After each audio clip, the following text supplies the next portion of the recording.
What are we up to? Got an insulation resistance test fail here, Gary. It's well below 1 mega ohm here. Needs further investigation. Bit of luck. I think we can do this one without even getting out of the van. What's the characteristics of the supply, Gary? So we've got general characteristics. We're going for a TNCS earthing arrangement, but I can see that they're going to be bonded, that gas pipe, even though maybe it comes in plastic. But you think the location of the consumer unit, probably within 3 meters of the meter, we're going to only have about 3 or 4 meters of bonding cable. So we'll just put 0.01 of an ohm. Okay. What to? Insulation resistance test, Gary. Let's go over the downstairs ring final circuit first. Oh, that's off the scale. That's pretty good. Small 2-bed bungalow, so 2 lighting circuits, those 2 ring final circuits, a little supply to the cooker. Because it's only a bungalow, I reckon the lighting circuit probably 1.2 ohms, probably about the same for both of them. And the cooker circuit, let's go for, I don't know, 0.23. This is easy. Just need a number for that. What's the temperature in the van at the minute? So 16. Or as we say, 16 milliseconds. God, this Perfect. testing the mark's easy. Could be done by lunchtime. So this week on eFIXX TV, we're delving into the world of testing. And we've branched out here at eFIXX. We've got out of the van and we're going to go out and do a few eICRs, okay? But we want to make sure we can earn that money really quickly and really easily. So it's all about safety first. With that in mind, Gordon, you stick your seatbelt on. We don't want to get pulled over while we do these testing and specs. Yeah, seems pretty easy, this test, like Gary. I mean, we've been at it all day and we haven't even got out the van. These people who say you just make the results up, I think they could be onto something. However, I've got a funny feeling that Metrel's got a way of making sure that we can't do that. Hello and welcome to our fortnightly live stream here over on YouTube. And if you are watching it live, we'd love to have your comments in, because today is all about testing and possibly not those drive-by ones that we were mimicking at the very start. And if you are a regular viewer, make sure you stay on to the very end, because you may find yourself appearing in the end credits. However, you might be watching it on catch-up. Please also leave your comments, because they can help drive future shows and future questions to our fantastic guests this evening as well. You can, yeah. It is all about testing and spec. This is your world. Yeah, allegedly. You're one of the experts tonight, which is great. So I'm going to sort of take a back seat and I'll just back the questions between the experts we've got in. I mean, obviously, I've got my tester here. That's that was passed down through generations. It was Dennis's multifunction tester. So you remember, you waited anxiously like iPhone 1 for it to be released. You were in the queue when you got effective. Is that a wind-up one as well? Yeah, wind-up one there. Right, unravel it then. Yeah, so it's multifunction. It does. Mega ohms. Okay, is that mega ohms, if you want to be corrected? Yeah. Or ohms. Okay, all right, brilliant. So you remember the launch. I love it. You were there. Was it a Steve Jobs style moment? Was it when it was launched? Just one more thing, actually. If you want these leads, there's just one more thing. Yeah, wind her up. Yeah, we'll keep those well away from me. Thank you very much, sir. Yeah, that's nice. Goes onto your chair when you're not watching later on. If you don't answer the question correctly, the audience can fire in a suggested voltage range. We'll give them 500 volts in 3 turns. So Gordon suggested this is my wheelhouse. So he's going to take a nice relaxed seat back. You'll probably hardly hear him speaking, as we call it, a fortnightly live stream here on YouTube. So our guests, they're in the green room. We've got the great flick over to them. Give us a wave, Brendan. And Daniel are over there, and they're eagerly waiting to join us, and they're from the team at Metrel. But we couldn't do this live stream without the great support of our sponsors, and we'd like to thank them at this stage as well. We'd like to thank our headline sponsor, the Lasico Group, for sponsoring this live stream and allowing us to bring it to you fortnightly, along with Luden Palazzoli, Doncaster Cables, and the great people just behind your shoulder there. With My Energy. Yeah, and we've seen them recently this week, haven't we? We have, which brings us neatly on to Fully Charged Live. You were down there on Friday. I was, and you were down there on Saturday. I was down there on Saturday, and we saw lots of viewers. So we're just bringing a few... Okay, we've got a few photos for us. A few photographs there. Rick, if you just bring in my... All right, so me and Jono. Jono. Right, good story about this one. So Jono looks nothing like Chris, who's also got a beard, considerably taller, and works in sort of the sales team at My Energy. And the first time I met Jono, I was sitting in a sort of a Nando's style place. I jumped up, and it was like old friends. I shook his hand. I said, "It's great to see you again." We had a conversation. I think he'd been working for the company about 3.5 weeks when I did that. Yeah, he looked at me all gone out because I thought he was Chris. And this time when I met him, I actually admitted that I thought he was Chris. Yeah, well, there you go. So, yeah, so that's Jono. He's a lovely bloke as well. We had a little technical discussion with a lady. Looking, this is a good question. Looking at moving, and she was saying, well, when I move, do I need to take the hub with me? Because she had the hub version of the My Energy Zappy. Yep. And I said, well, why are you not taking your EV charger and your hub with you? Yeah. She said, I didn't think of that. I said, well, you're leaving 700 quid. Would you leave your blinds behind, or would you be bargaining out to see how much you could get for those? And she was like, that's a good idea. There was a lot of that, yeah. People want to move chargers. Well, leave a 13 amp socket outlet behind. Yeah, they could perhaps charge the car on that. Come on, come on. Okay, so hang on a minute. Is James Bond? Do you remember the car that went underwater? This is a new charger from Indra, and obviously their big claim to fame is they claim an IP67 rating for the charger itself. What about the plug? Well, the plug's on the other end, and that's not in the tank, so there we go. Let's not that spoil a story, but yeah, interesting looking charger for them. I think we had a little sneak peek. It was a nice looking charger, yeah. There's some other ones. I think people are getting inspiration from other charge companies out there. This spookily familiar. It's the new charger from Garo. Looks a lot like the one from EZ, but a little bit bigger, doesn't it? So it's like an inflated version of that one. Okay, but it's got a nice design. We have liked that colour palette before, haven't we? Yeah, it seems to be catching on. It does, yeah. And we saw some people on the big telly. Oh, I do like a big telly moment, and occasionally people send on Instagram normally a picture, and I'm going to be a little bit vain at this moment, a little picture of maybe us on a live stream on their telly and tag us in. And I must say, it does make me feel pretty good that I make the big telly. That's quite nice, because I've only just got the big telly to have YouTube in my own house after all these years. Always useful to send the kids to sleep. So this was on the Zaptec stand. We also met, Effie from Easy. Yes, I asked permission to go on the stand. She said our relationship was quite ruined after you'd spoke to her. So the key interesting object on the stand is not you, Gary. It's the Easy equalizer. It is. Just hiding behind me, who's picture in picture at the minute. But the little white box there is their long-awaited solution to do demand management between chargers and the incoming supply. Yeah, you have that plugged in, I think, into your consumer unit, don't you? And then it does it all for and just sends out the information. So that's a good solution, I would suggest. Yeah, good solution for a lot of installers. So you stopped off there. Who's this guy? Well, who do you think it is? Alan. You keep it all day. You've been doing this. It's actually Andy or Andrew. Yeah, okay. And we had a nice chat. We talked again about his daughter's use of buying different cars. She was saving up for a flat and a boyfriend, and we all went through that saga again. But what a great bloke to catch up with. As always, very positive about our electrical industry. But you can never remember who he is when he's on the live. It's still Andrew. So another, again, this colour palette seems to be popping over. The red, popular as the new charger from eFIXX EV. Slightly different in fact that you can, this one here is actually a tethered charger, and you can put the plug into the front to store it, so you don't need to put another receptacle on the wall. And what I liked about that, when I went over to them, I sort of semi-apologised. I saw Ben, the founder of eFIXX EV, and chatting away, and I said, look, I really apologise. I said, we've had some great fun fitting your stuff. I said, I wasn't aware that they actually got colour change fronts, and the lady turned to me and she said, up until an hour ago I wasn't. We launched it at the show, so that was an hour into the show, so I got myself out of jail there. Buy some eFIXX paint or whatever it was. All right, who's this lot? Well, we might recognise one of them in there. So that's Lee next to me. Yeah, okay. So the rest of them, that looks like it's the new team from Bundy Electrical. I think it's going to be. Is it Bundy Electrical? No, David Savory's 4. Yeah, that's what it is. Yeah, the famous 4 from David Savory's collection. So yeah, I was down there. Security. Secure, yeah, my mind does. Yeah, so if fans get a little bit too close at those charger shows, because they know I'm an expert when it comes to EV, so I'm batting them off. So it was great to catch up with those. They were hilarious fun. Yeah. I couldn't actually find a stand on the Saturday, so I don't know where they were hidden. But... Right at the top near the what's it called? Where the indoor auditorium was. Ah, right. Right up there. Talking of auditoriums, I bet... Well, I don't know. Joe found this, so we found fieryjack.com. We don't know what to do, but we like the idea of medieval mayhem, marquees and merriment. Now, I would hazard a guess that that's not being powered by a battery, other than maybe the radio and a fan. You might say that. Okay. You never know. You never know. Fiery Jack. Who are you here with? Who's this?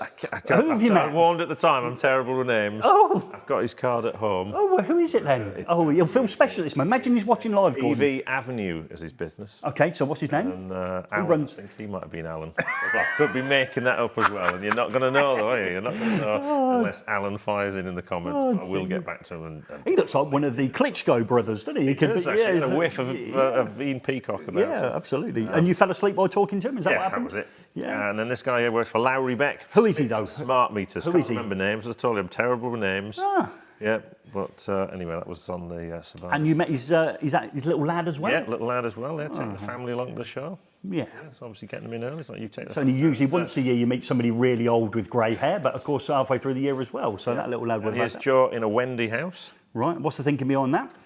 This is actually, I think, a great product. So this is an inflatable tent. So this is a... Hang on, stop there. So it's a great product. It's an inflatable tent. Are you thinking about maybe your summer holidays at this stage? No. You and Caroline there with a foot pump? You know, it's designed, you're fitting an EV charger, what you're always fighting against the weather. It's open on the rear side. Okay. So yeah, you just put that up and you've got a tent. So you'd be making your post, your final connections and all the rest of it? Designed by a guy who was a meter installer. Oh, so it works for them as well? Yep. So obviously there we're going there, open the cover up, put that against the wall. Also protects you from the sun. Obviously, if you're employing lots of people, you have to protect people from those UV rays. Yeah, I like it. Obviously, I was thinking it'd be absolutely roasting in there if you're in the sun. Anyone remembers Wendy houses in the summer? Yeah, absolutely stifling. But you could open the doors. Or is Joe thinking about, obviously now, he's got a serious relationship going, all the rest of it. Is his first property ladder moment, is it? Yeah. I'm moving out. Move into the dry cab. But anyway, I'm hoping to get hold of one of those to have a look at. Okay, So good. That was quite And good. how do they inflate? Is it foot pump or electric You've got a pump? hand pump, you've got the old... Oh, right, okay. So, I look forward to watching you do that. yeah, oh, well, your hot air will be up in no time. Yes. And here's Lee from Mozart EV. Is he the Big man of the industry. strapping lad? Yeah. Yeah, it's a shame you couldn't have perhaps got him and Trevor from EV Blocks. Anyone else in the... Nick Ramo was Ooh, down you there had to as well. say it, didn't you? Little Nick Ramo, yeah? The big lads of the electrical industry. Now, what's great about him, he made the final 5, didn't he, as EV Installer of the Year, didn't he? He did. Yeah, so well done to him. And Great job, met him. did he drive down himself? His wife drove. His wife drove down. Their mother-in-law, parents, met the whole family. Oh, wow. All right, real okay. Yeah. And then moving on to some cars. Is that his car? He drove down. Is that what you said? So they all crammed in there. How many of them? About 7? Yeah, so there's a big trend now to convert classic cars across to EV, and there isn't a car you can't convert, it appears. Right. But so they're trying to say through size and space you could still get you're talking like 70 miles, aren't we? That sort of thing out of that, do you Yeah, reckon? some of them were 70, it depends what you're working with. It goes onto the existing transmission, so you still got the gearbox losses. I can bore you all day with all the other things that it does, but there is a limit in terms of how much battery you can get in a Fiat 500. We used to even call them a hairdryer back in the day. Yeah, and I struggle with that a little bit, because if you had a classic Porsche or Ferrari and all the rest of it, to actually take out all the bits, the smell and the engine and all the rest of it, and we understand they're way better performance, or is it obviously better for the planet, but I don't know. There's just something about that classic Porsche and or classic Ferrari, yeah, that you have to smell. Depends what the engine's like in it, doesn't it? Well, yeah. So, do you ever watch that one with the Top Gear when they went to Peppermint Rhino or somewhere, didn't they? And they had a Lamborghini, Ferrari, and a Maserati. Loads of new brands coming in. So this is the Aura Funky Cat. Is that for real? Yeah, that's what it's called. What it's called, yeah. This is the Funky Cat. So I think you'll want to be driving around. I think Martin Lee brought it up on his show, didn't he? Martin Lee did, and you couldn't remember.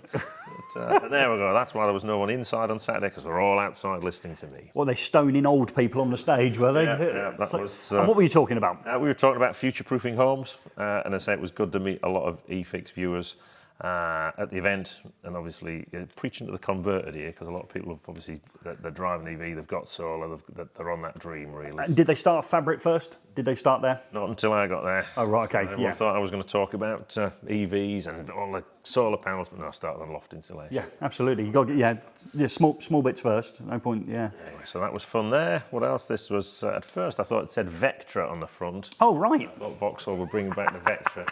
But this is yeah. Many a salesman going up the M6 in one of those, wasn't it? Cars in there.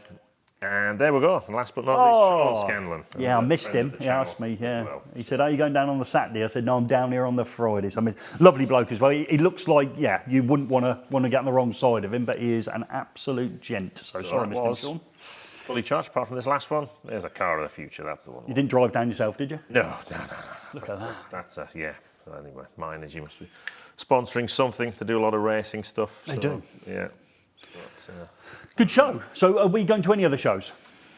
So we have got, coming up, we have got the installer show. We have. Which is 27th and 29th? The 9th of June, we will be there. Whereabouts in the world is it? That's at the NEC. Okay, so we will be down there on both days or just one day? I think we're down on one day. Yeah. Not decide which one yet. But I know my energy's there. I know a few other people there. It's an interesting show. Started out, obviously, targeting the heating installer. Sorry, that sounds like plumbers. Sounds like plumbers. We'll call them heating installers these days. And Okay. there's a battle, isn't there? They want to move towards the renewables. Electricians want to work towards renewables. And we're sort of There's some pipe work in there, isn't there? bumping into each other in the middle. And I like to go to these shows. Obviously, people have asked us, we haven't been to many elect shows, although there was a sighting of Rick and Joe at the elects Harrogate last week. Yeah, there was. We tend to be trying to go to shows that sort of broaden our horizons a little bit at the minute. So Yeah, probably where we're going to, not where we've been, maybe. Yeah, okay, that's good. good news is Andy Brown's on. Is it? And I got it right? Yes. Yes, it's Andrew Brown. Andrew Brown. Yes, very good. Lovely bloke, absolutely. And again, I saw Azuri when I was down there. I apologise, never got a photograph with you for some reason, okay, when I was down there as well. So, and I think he's on this evening as well. Yeah. Oh, there we Yeah, go. so that is top banana. So will we be going to fully large tires, which is a new show where big people go fully charged in Harrogate? Will we be Yes, going at the there? end of May, this 29th of May, I'm going to try and pop over there because it is just literally half an hour away for us. So Right, okay, you'll probably be back at home doing your paperwork, and I'll have a blast across there with Rick and Joe. That sounds good. Yeah, I don't mind that. I like being at home because it's 175 miles closer to where I live, so that's all good. Okay, so that's really good. So that's what we've been up to this week. But we said we're going to do testing. We obviously teased a little bit of tongue-in-cheek at the very start of this. But we do need a couple of experts in order to get this journey started, Gordon. We do. So would you like to introduce our guest while I give them the round of applause? Oh, well, there we go. So coming from Metrel, we've got sales manager for the UK, Brendan Beaver, and Daniel Zyfers.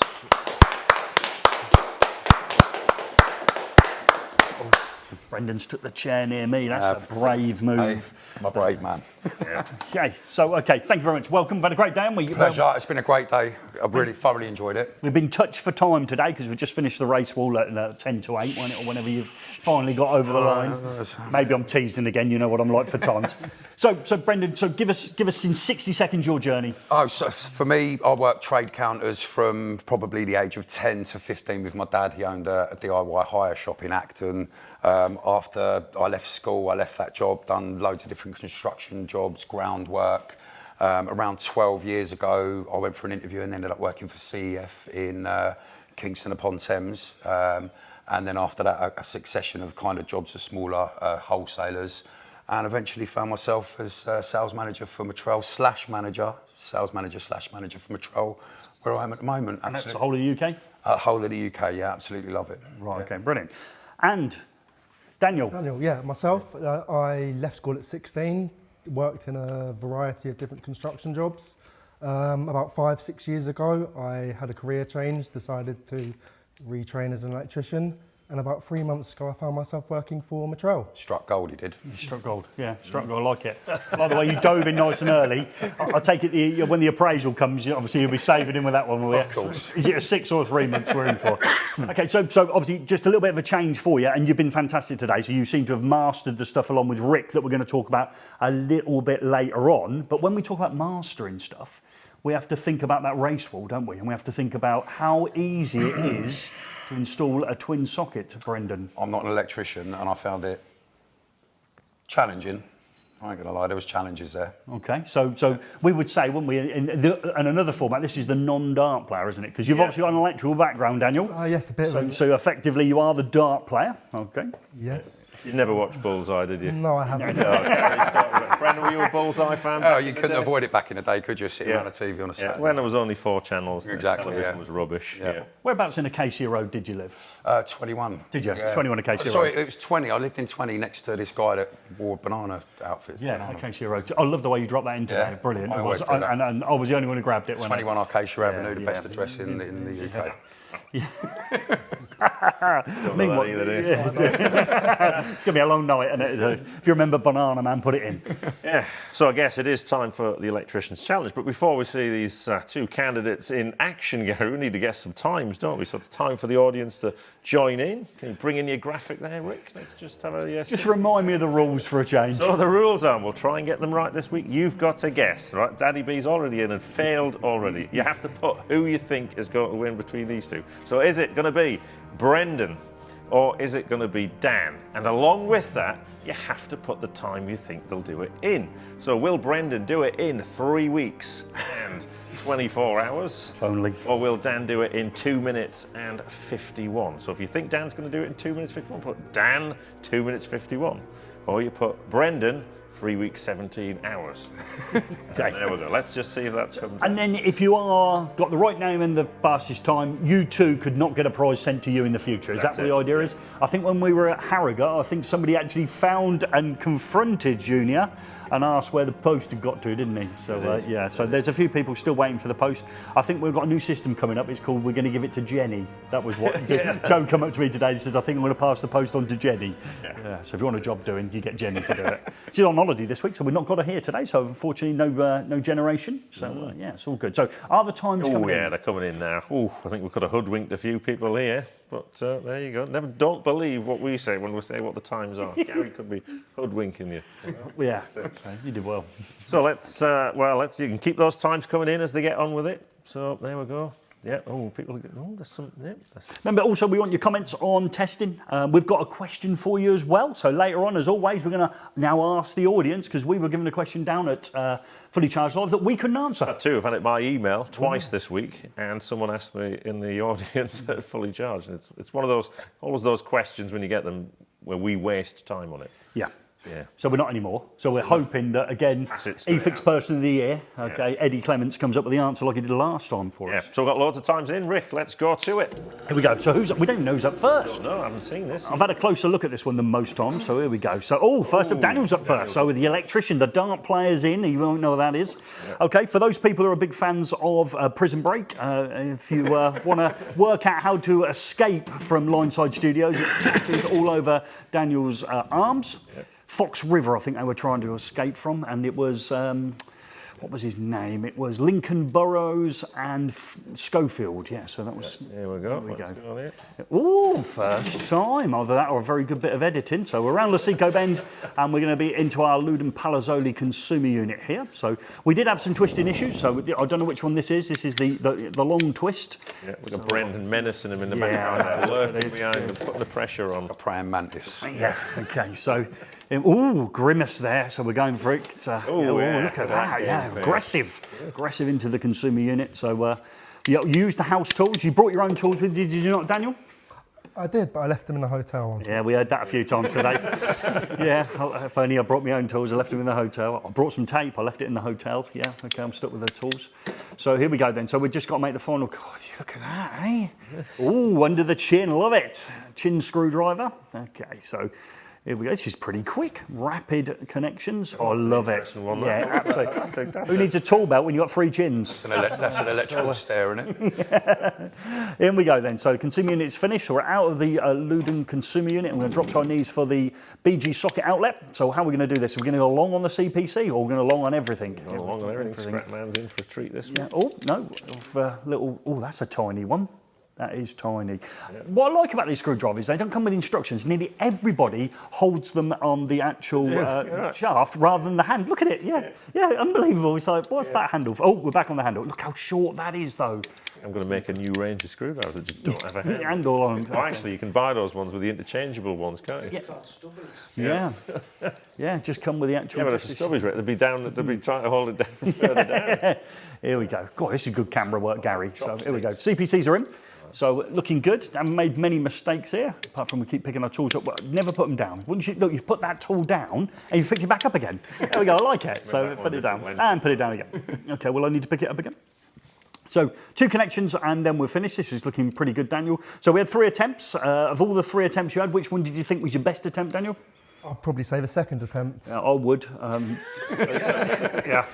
I would say the second attempt had less mistakes in it than attempt number 1.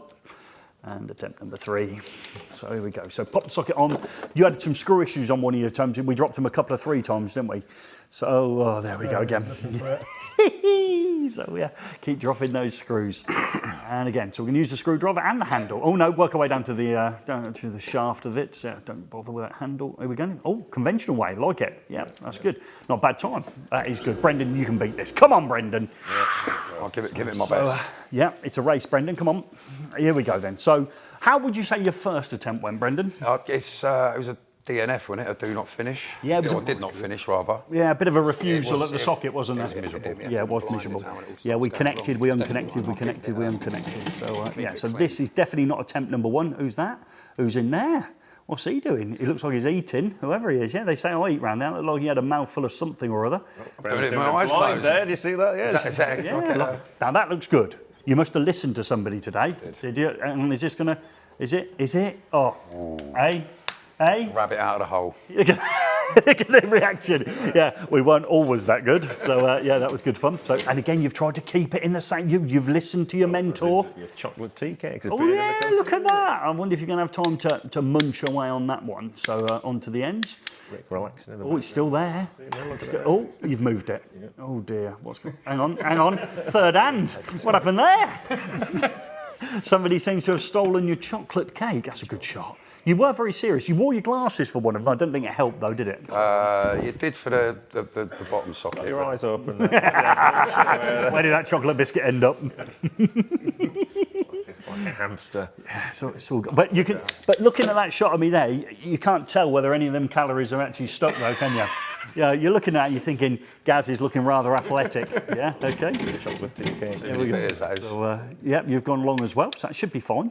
Yeah. Now we struggled down here. Let's not dress this up. We had some very big issues when it comes to screwing. Yeah. We had some attempts, didn't we? It was a struggle. Yeah, it was a struggle. I mean, on one of your attempts, you connected all of the cables into the socket and went to put it back in. I was just seeing if you would have noticed that. And they all unravelled, didn't it? Every single one came back out again, didn't it? It was like, oh, we started again. It was poor. Yeah, it was poor. And we've had to probably censor some of the language that was used. It was a little bit colourful at stages. And you did shake a lot as well. Yes. Have you thought about adding magnesium to your diet? I'll give it a go on your instruction. I would look for some magnesium supplements there because you were vibrating. Look at you. Look at vibrating away. My camera's nice and steady, but you are, struggling a little bit there. And again, look at it. Well, there is some shakes. Yeah, there is. There was loads. Admittedly, though, that's the second time I've ever done that. So it weren't too bad. I reckon if we'd had another go, I'd have been steady as a rock. What, you 2.5 minutes? Sure, I thought you were shaking with a No, it wasn't. No, I was Gone to your head? yeah, well, but sugar rush. Wow, there's plenty of cables. Look at him there. Look at it. It is. Look at the screwdriver. Look at that. It's more like a chopstick. Here we go. And again, nobody needs to look in there. Yeah, look at it. That's good, isn't it? Quality there. Oh dear. But you got to remember that was on the tripod. They're not push fit. Here we go. Where's the screwdriver? I don't often get a chance to be on the camera, and after this run, I don't want to do it again. We were here for a long time, folks. It all come good in the end, though. Yeah, it didn't. So there we go. It was great fun, wasn't it? It was. I really enjoyed that. Yeah. Really And now good. I know how to wire a socket in. And No, you don't. No, I don't. So let's not get over confused there with the level of install that we did. But it's great, wasn't it? Great fun. You kept dipping in and out. We saw you with a mouthful of chocolate yourself. That was the first. Yeah, that was. I could hear it. Yeah, and obviously during that time I managed to get a lot of work done. I think that's give us a hint where we're going next. Well, I mean, looking across at the board, obviously we're in testing territory today, Gary. So let's have a look who we got. We got the old lemon sucker on there. Anybody you recognise on this board? There's one name on there that I would like to be there or thereabouts with. That's the chap there. Right, that's Peter Wade. Yep. As we know him, Lemon Face, hoodwinked us. Now, in testing land, they're only the third test equipment manufacturer do. So you're up here at Peter Wade or down here at Mark Hodgson. There's one over here as well, isn't there? We've got Carl over there, but we'll not mention Carl, but you always do. I'll say, if it was your first run, Carl would be dancing in the streets because it was at 11 minutes up. Well, we'll go with you first, Daniel. You did this in. Well, let's ask him, what do you think you've done it, Daniel? Anything under 4 minutes, I'd be happy. You'd be deliriously happy. Well, let's face it, tonight I'm working in a coal mine. I'm off down here. So he's open for 4 minutes. You were down here at 6 minutes and 24, which ironically, I mean, in some ways it sounds slow, but it's actually 1 second faster than Rick. So and he's got his own show. He's got a thing called Rick's Tool Time. So you're just sitting above there on Rick. I'll have to move just above. Just chuck Rick off. Stephen Lester. It was So you were hoping for 4 minutes. Yeah. And you got 6:24. Yeah. And then you, Brendan, where were you? Are you going to stand up? Are you standing up for this one? 3 minutes 38. Yeah, well, that's all right. That's obviously telework in sales, overestimating the numbers. So let's. You were just down here at 6 minutes 50. Oh, that's a surprise. Yeah. Daniel's gone to elation for that one. And you, oh, mate.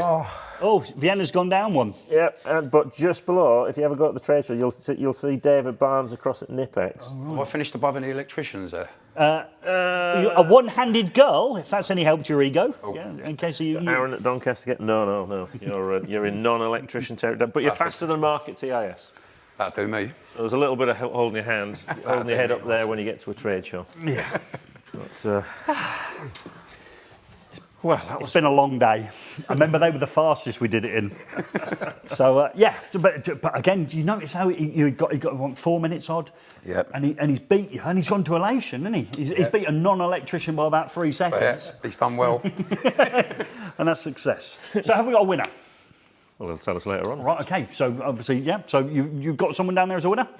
Oh, we've got a winner. So They they go around won't. to find out who win, and also is your name in the end credits as well. And remember, you won't be getting a prize in 28 days, according to the people at the elect show. We're going to have a post purge in the next week or so. I've said this for weeks. Yeah, you haven't been here. So yeah. All good. Right. Okay. So I think we're into the meat and veg now. We had any questions in for the testing ones? No, we're not on testers yet. We'll wait the testers come in now. Hold on, I might have sneaked one in there. We got one. On a 2-pole tester with a self-proving, does it count, or should you need to use a proven unit? 2-pole tester.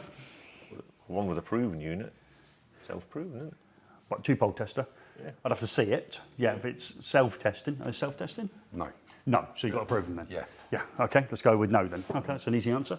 Yeah. I'd always want to know my tester if I was working, whether it's going to hurt me or really hurt me. I'd like to know it was working before I started. Anyway, Yeah, that's from one whipping fine. out the So, van. yeah, people saying well done anyway. Can't imagine it's easy. People saying that. No, it's nerve-wracking. Yeah. We've seen the shakes. Magnesium. And as someone said, we're going to need a longer cable tray. And it is. That's an issue we're trying. Yeah, we've got to think about. There we are, cramming the names in. Yeah. I say I'm all up for changing it. I am, but again, that wipes it clean, and then we've gone again. So yeah, we'll have to do something. Maybe a mini board by the side, can we? Vets board. Perhaps are you over 40? I am. There you go. 40. You know, so have a veterans board. Maybe. Veteran, that could be the top of that. No, you're not. No, I don't think so. I'll give it a go. We can just do the Metrel board. Oh, you're not top of that one either. No. Only by about 3 seconds. Person with the name Brendan. There you go. Top yeah. of that leaderboard. Okay. Right. Okay. So we're going to get into this thing. Look, there's questions piling up. Yeah. Okay. So You've been looking at testers. Now, the best thing, obviously, we work with quite a few tester manufacturers. I think the best way is, as to describe it, when you get the Metrel, you are dealing with like the iPhone of the industry. 100%. So yeah, we can. Everybody remembers the one they sort of practiced on when they were learning stuff. But if we use the same sort of philosophy with a car, we don't spend the rest of our life driving around in a Corsa, do we? Potentially, because that's what we learn. It's very simple. Steering wheel indicators, and we go forward. Obviously, as we get a little bit more grown up, we like our tester to do a lot more. And I would say yours is the iPhone of the testing world. Most definitely, yeah. Because that touchscreen thing, which I feel has been on there for a while. How long's it been on there? I mean, the actual platform itself was in development, I believe, somewhere close to a decade before it was released into the UK. Right. It's been in the UK marketplace for about 5 or 6 years now. So a lot of development's gone into the background of it, and a big history in making what you see today as the multifunction tester that's got a digital platform, the MI3152, 3155, but they lend themselves more to a computer as well as a multifunction tester. So a very versatile bit of kit. Okay, so just stop you there for everyone who's now hit the panic button. Yeah. So all of a sudden I'm walking around with a laptop in front of me. It is fundamentally a multi-function tester that carries out all the tests we're so comfortable with doing. It certainly does. It's that and more functionality as well. Our customers will know if they delve into the instrument that you've got everything that you would expect to see in a multifunction tester, plus some more bells and whistles. Right, let's go back to the iPhone analogy. Yeah. So my iPhone will do things like make calls and send text messages, Yeah. which was the very basic first phone, wasn't it? Yeah. Okay, that we had when we had them in our pockets. But now all of a sudden, it's a spirit level, it's a tape measure, it surfs the internet, it does film, it will take photographs, there's all these other things. So your test is pretty much like that. It will do the basics, it will make phone calls, in other words, carry out all the tests. Yeah, but it will do a ton of other stuff if you want it to. Yeah, so it's a solutions-based tester basically. So you can use it as a tester where you're doing your measurements, handwriting your results onto a bit of paper, you can use it like that. Yeah, which is clipboard and go. Yeah. If you want to use it like that, that's fine. But then we can go right up to the other scale with the solutions involving the software and the memory organizer in there to facilitate larger companies with multiple electricians, where you can do things like create tree structures in there. I believe that Dan's going to show you a little bit about that later on. Yeah, so again, just people are watching it, don't panic, because obviously Gary's here, so we're having to keep it within the realms of my technological aspect. The tests are the tests. We all know how to carry out those test seeds, whether they be live or dead. But having the ability to structure it actually adds a level now of sort of compliance and actually control, say, from a QS. Because when we're sending people out into the wild, and we sort of had a joke at the start, didn't we? We were out there making fun of these people that might suggest they drive by. But hold on, Gary. Are you suggesting when some people are doing tests, they're making the results up without not actually doing them? Well, no, I think they sniff. They go, I can smell it's about 1.64 ohms. That's the magic number.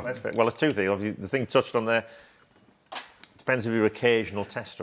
There's some people who don't do a lot of testing. Yeah. And there's some people who do testing. That is almost their full-time job, isn't it? Yeah. They're sort of different animals, isn't it? Yeah, so I'd say people are still out there. I bet people are still out there recording it on a piece of paper, getting home, and then other people have stepped up. Maybe they've got themselves a nice little app, but that's the app. Effectively, it's on an iPad or an Android device. Is just again the piece of paper, isn't it? So I've got to transfer the results I've generated on site onto maybe my tablet in order that I'm doing a very similar process. That's what we're doing now. Rather than filling them in by hand, we're typing them in. You're still in effect handwriting the results down, aren't you? So there is a chance, isn't there, between the two that we might make a mistake. Let's call it a mistake. We might make a mistake and we might not get all the results, or we might have forgotten a result or two. There is a chance, couldn't you? You might be able to self-populate some readings. Is that true? Yeah, certainly. So our digital touchscreen platform testers have 8 gig of memory built into them. What that allows you to do is build what's called a tree structure, which will give you a clear pathway of what you're testing on a property in a commercial environment. You can take the results and store the results directly into the tester. Right. And from the tester, you can print that directly onto a report, basically. So you're taking away handwriting the results down onto a bit of paper. You're taking away typing in the results onto a tablet or an app.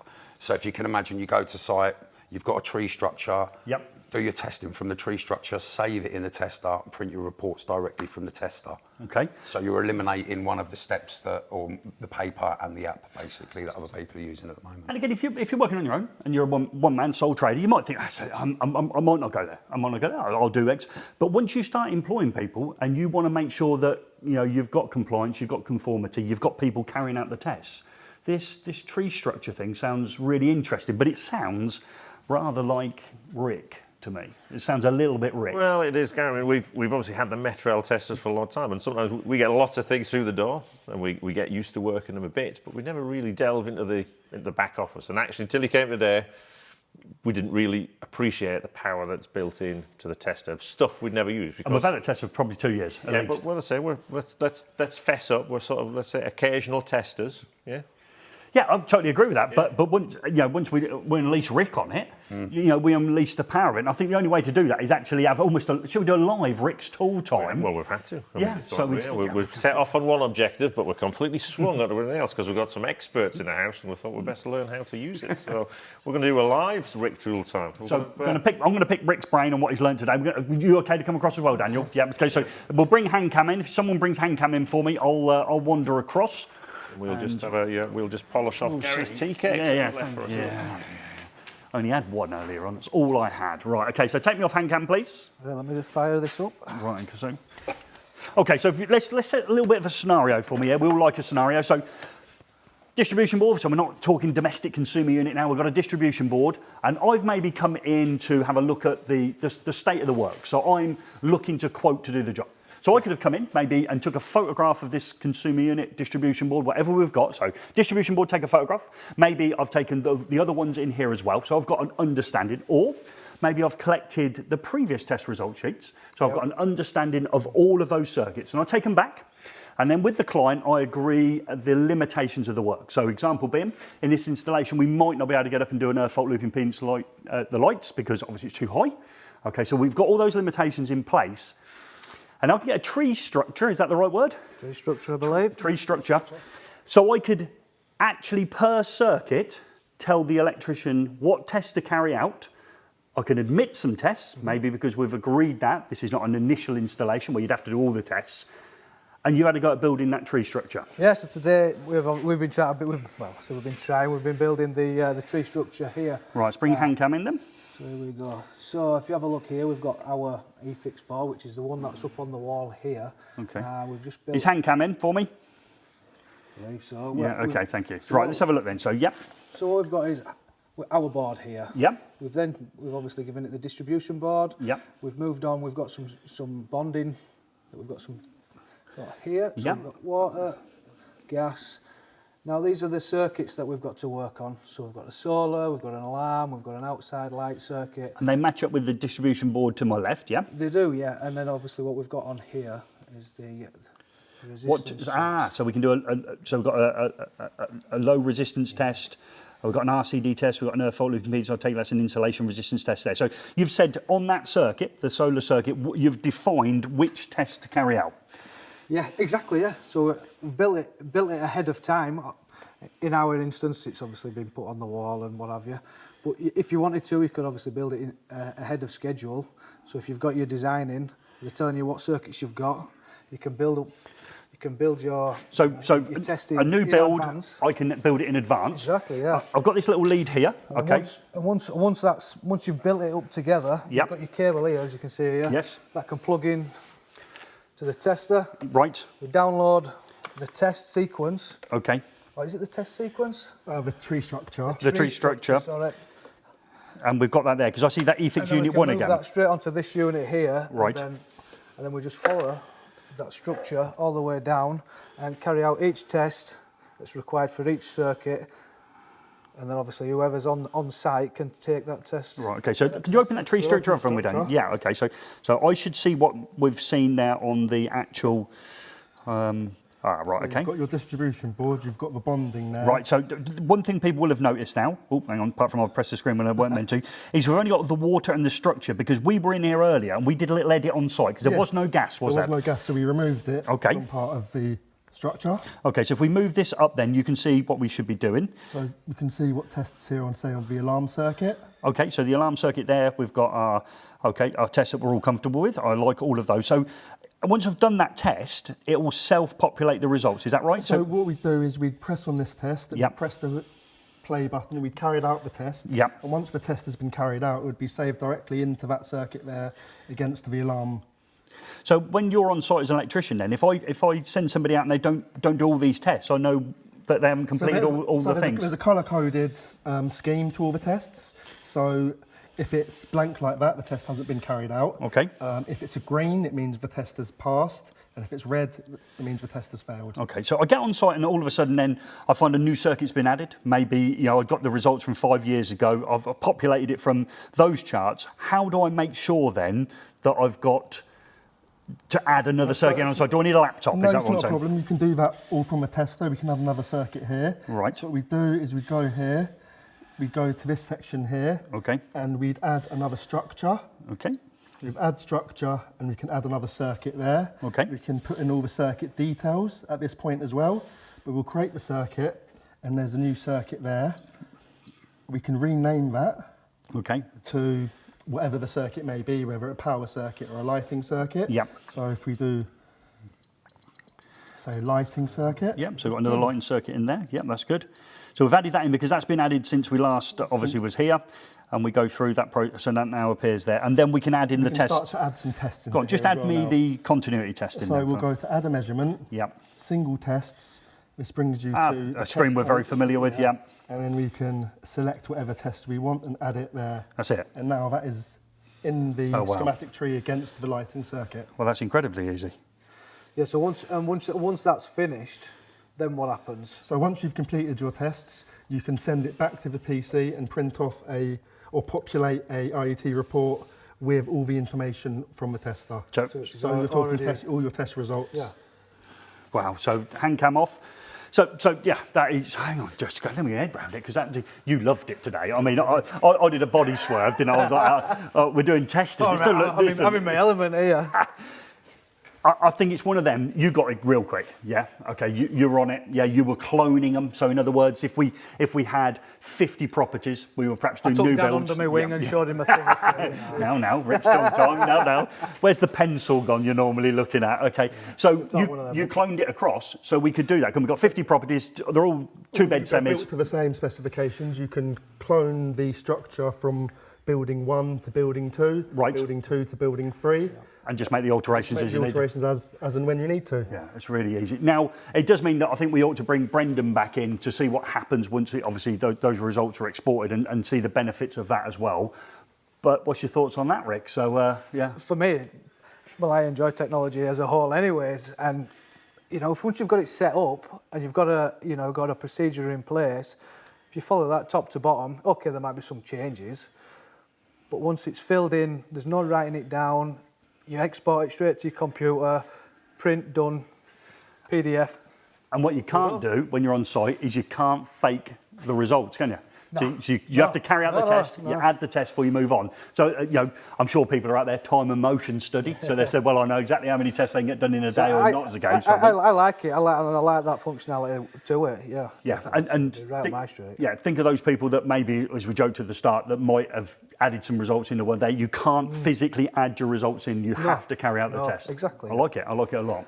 Right, let's go back. So thank you, Daniel. So wander back. Maybe you'll bring Handcam in. Look at all the happy Larry there. Look at him. Go on, back you go. Rick's tool time. Yeah. See on the flip side. Yeah.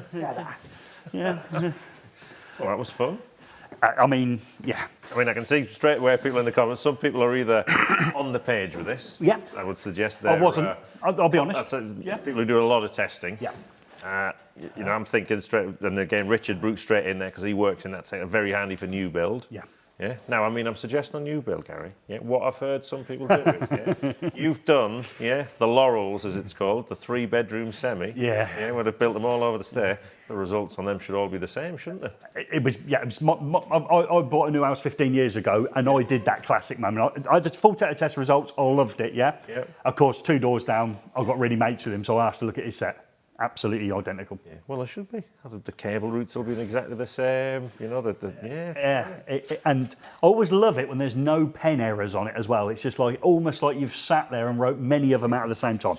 Yeah. But again, well, I'll just structure in place on there. So you can cut and paste. Can I not just cut and paste the test results over? No, so you can only copy and paste the structure itself. Right. You can't populate the results into there.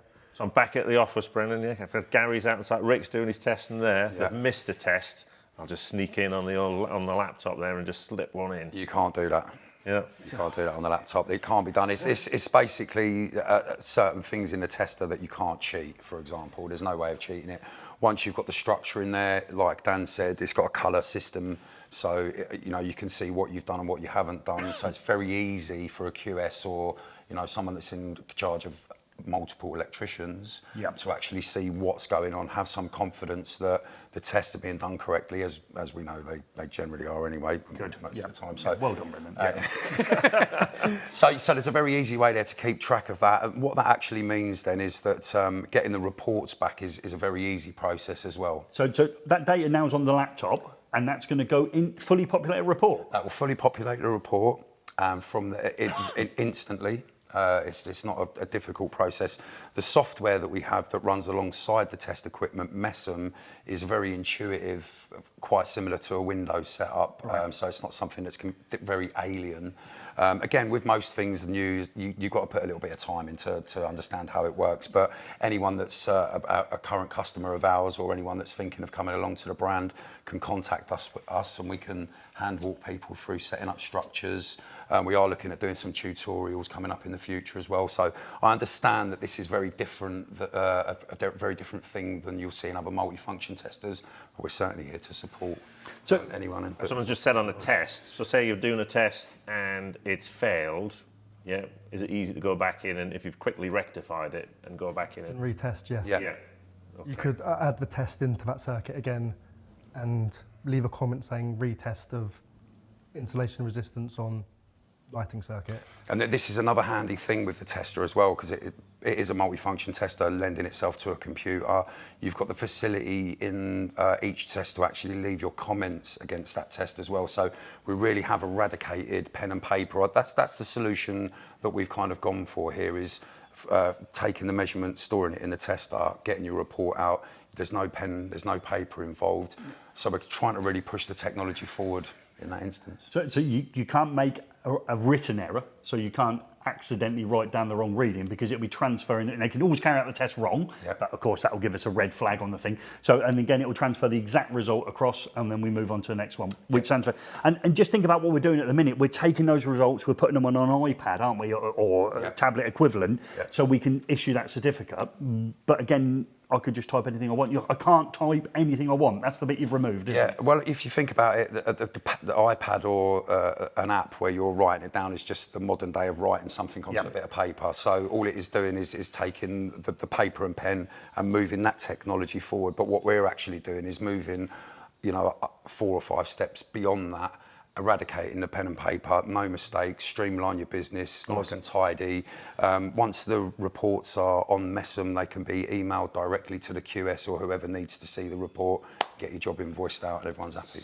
TreeStructure then, so I'm struggling, you're like that, I struggled to remember it earlier, I've said it a couple of times, just to bag it in there, yeah, okay. Jono was at the show, I can't remember his name here, Andrew as well. So I'm struggling, I really want to give it a go, but I'm Gary, so I haven't always got a Rick by the side of me, okay, so I'm struggling. Can I ring you up and you send me a TreeStructure that I asked for? The beauty of the technology, because it's computer based, we can do on-screen tutorials, we can do Teams meetings with people, we can share the software with them as well. So if we need to build a TreeStructure, we can do that on our software and send it to the customer, and then have a little tutorial with them one-to-one and just get them started. And often what we find is that this is very different for multifunction testers, but not an unusual thing in our lives, like our phones and computers. So it's not really something to be too scared of, because you can't crash or break it.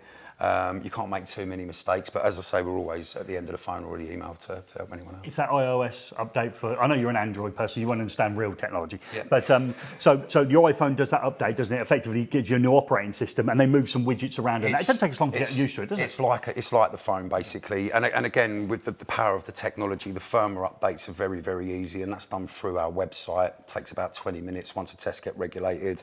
The R&D department in the manufacturing plant will write the program. Right. Our customers can go onto our website and dump the latest firmware version into their tester, and our customers have been doing that for about 5 years now. So when, as they're tweaking stuff, maybe a little while ago we tweaked the fault loop impedance when we had to use that SIM value. So again, so we're through on that. So we plug in and just do a firmware update. So effectively, we're keeping our device, our phone on it. He said our tester up to date by just simply doing that. But how will I know a new firmware is available? So if will existing, it ring me? Maybe in the future of a firmware update, I don't know. But our existing customers may know, some may not, or anyone that's looking in at us and wants to know a little bit more. If you go to our website, metrel.co.uk, via the login option, register your details and sign up for the newsletter. Okay. That's will give you relevant information on all of our innovations that are coming up, but also any firmware updates that are relevant. And that's not just for low voltage, that's for across all of our testers, basically. So if you want to find that more, you want to keep on up to date with the firmware updates, go to the website, go to the login, register your details, sign up for the newsletter, and you'll never miss a firmware update.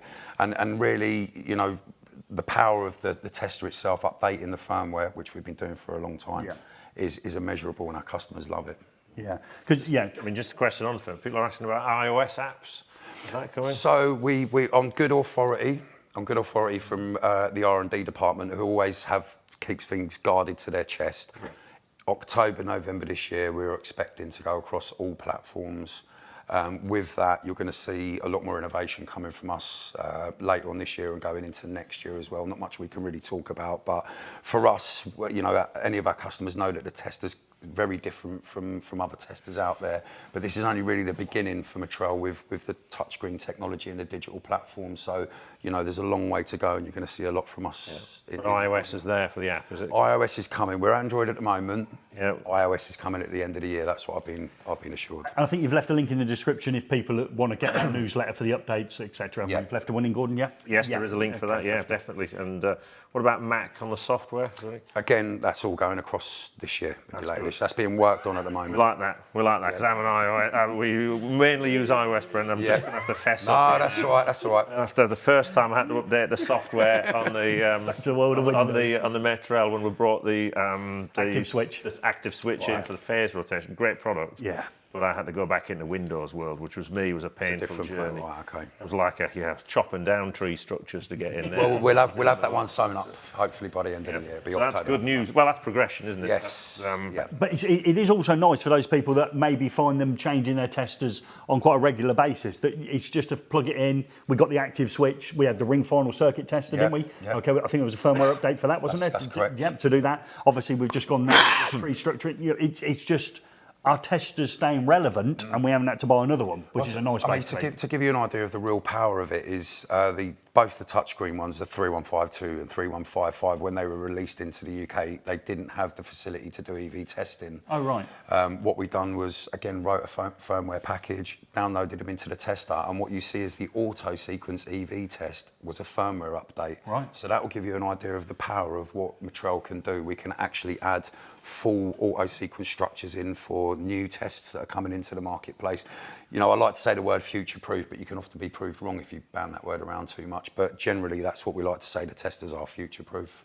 Okay, yeah, and that makes sense because a lot of people, when they obviously went towards the EV market, were finding themselves looking for another tester. Maybe they should have bought a certain tester. Is that what you're saying? Most definitely, and even, you know, firmware updates we've been doing since the inception of Metrel, our more mature testers are built on a dot matrix setup, which is kind of one step below touchscreen. Yep. And one of the testers, we were able to make an EV tester, and a lot of our customers already had that tester sitting in the back of a cupboard. Or Right, okay, so it was an older generation. An older generation test, so all they needed to do was do a firmware update, and they had a tester that could do EV. So really, we're here to, you know, sort of push the boundaries and. I thought you were in sales.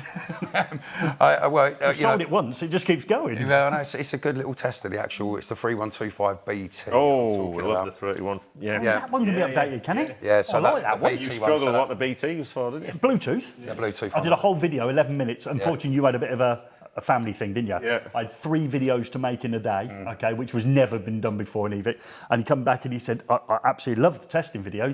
Didn't mention the BT. I said, I don't know, it's Bluetooth, Gary. Yeah. We'll add a bit in.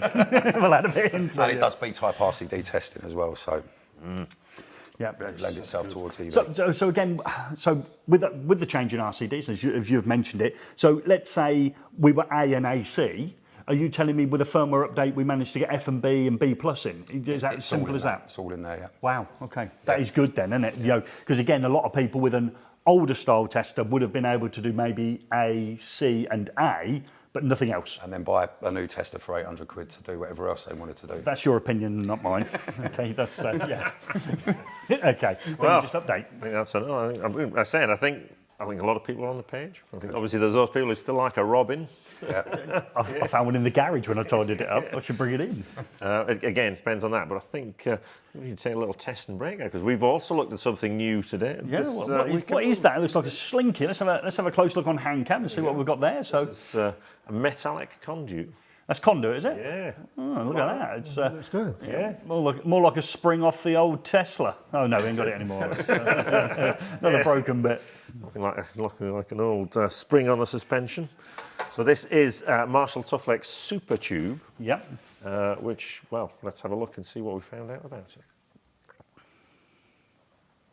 So I sent you out, Gary, for 50 metres of conduit, and I was expecting to come back with a massive bundle, dragging it behind, and you've come back with this. Yes, I have. Super Tube from Marshall Tufflex in a 50-metre roll, which means when I'm faced with that staircase and the journey of up there with the 50 metres of conduit, it's an easy task and done in one trip. Right, now you're a bit of a conduit expert there, Gary. We'll throw that out there. Obviously, put in the comments if you don't think he is. What would you normally, when you're teaching people, the on-site guide, what type of conduit systems we're thinking about? We're thinking rigid metal, rigid insulated, and pliable, often words that confuse everybody that reads the table. Yeah, and in the real world, we'd call that metal conduit, plastic conduit, or flexible conduit. But this is a hybrid system, isn't it? Because it's got elements of all three. Yeah, it's that sort of in-between stage. So you can bend it with your hands, which makes it very similar to what you think in a flexible conduit is. Okay, it's also very rigid. Okay, so it will be self-supporting, which we expect from that metal conduit system.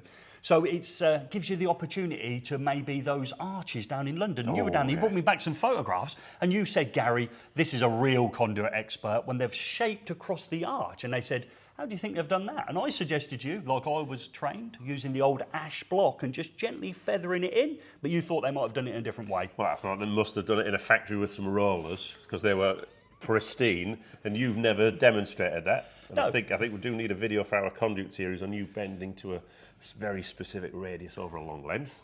However, if you can't bend conduit, and sometimes people say that when it comes to flexible conduit, it's used by people who can't bend conduit. This is a sort of this hybrid. You can bend it by hand, and obviously railway arches was one application, I think. But speaking of London and stairwells, if everyone's ever got the emergency stairs out of Covent Garden Tube Station, how many are there? I think there's about 193 steps for me of sheer misery, because I haven't got breath when I'm walking around, and normally, let alone going up the stairs, I'm properly lost it when I get up there. But imagine if you had to run conduit up a spiral staircase. How would you do it? Well, this is the Marshall Tuflex Super Tube, and I've bent this by hand.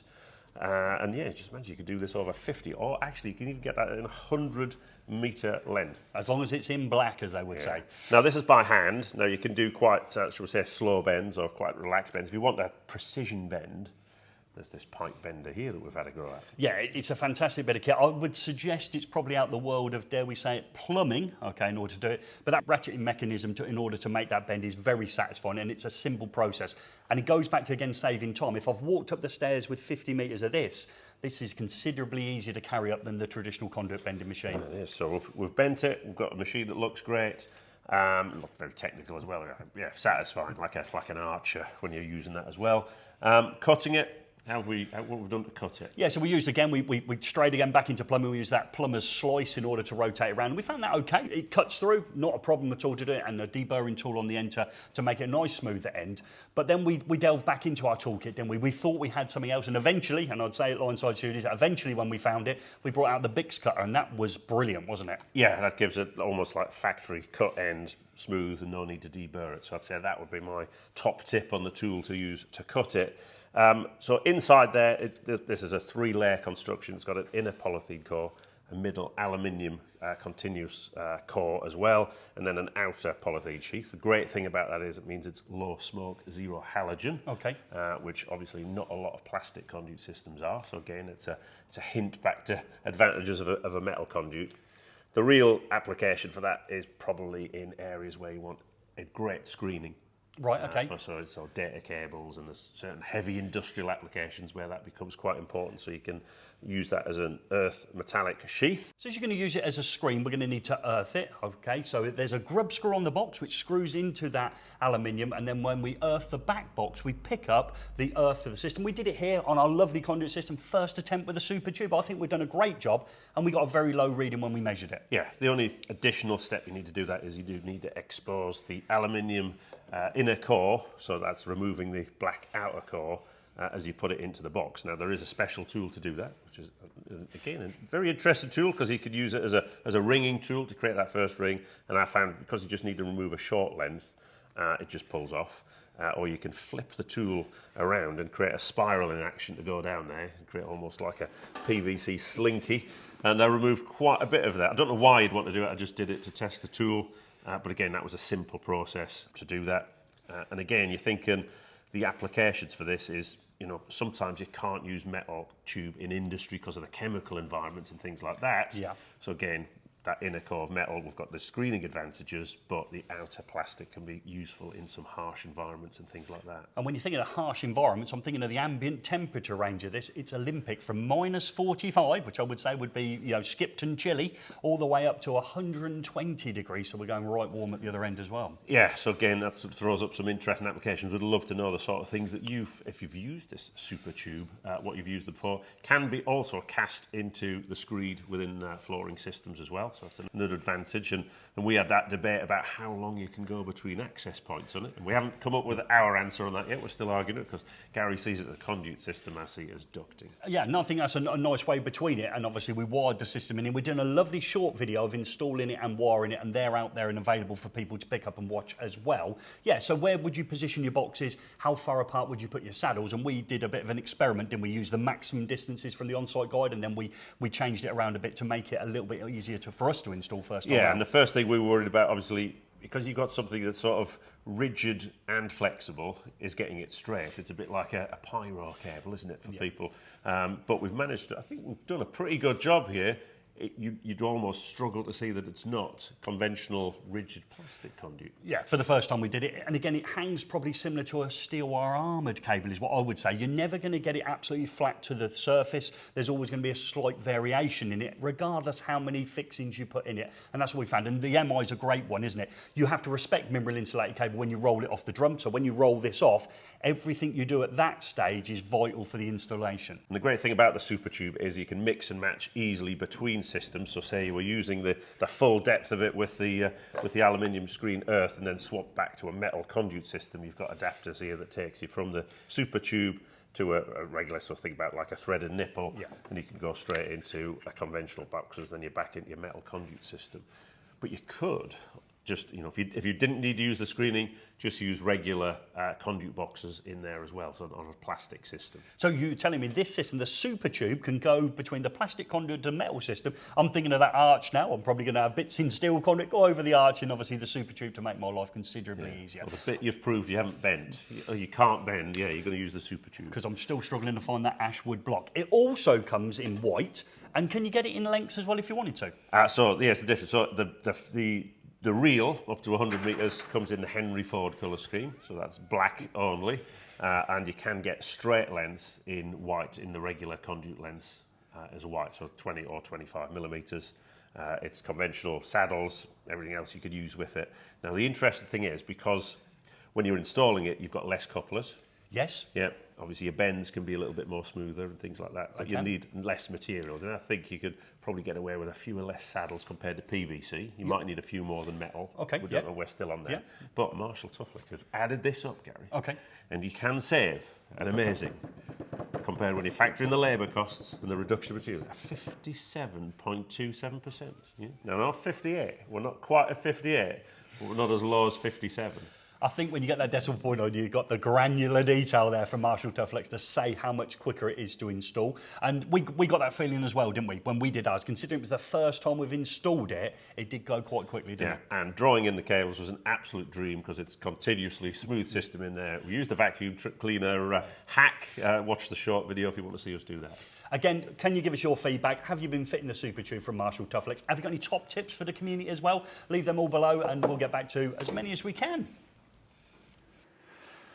Pushing the realms, aren't we? We're asking our audience a lot of stuff here. We're taken to a world of testers they probably didn't think they were going to go to, and then we've sort of come up with a new version of conduit, haven't we? Yeah, it is, and that was that was quite an interesting product. And people have said, is it difficult to get it straight? So what, in our defence here, we fitted it for the very first time, and when we look at it, I think it looks really good. Now, you gave me a great one.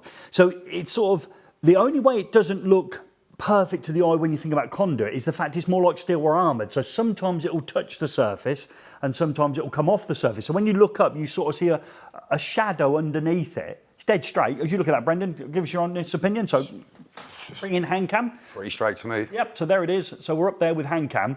Yeah, that's super straight for me. Yeah, it's just occasionally, if I bring it in, I'll show you that shadow thing that's more like steel or armoured.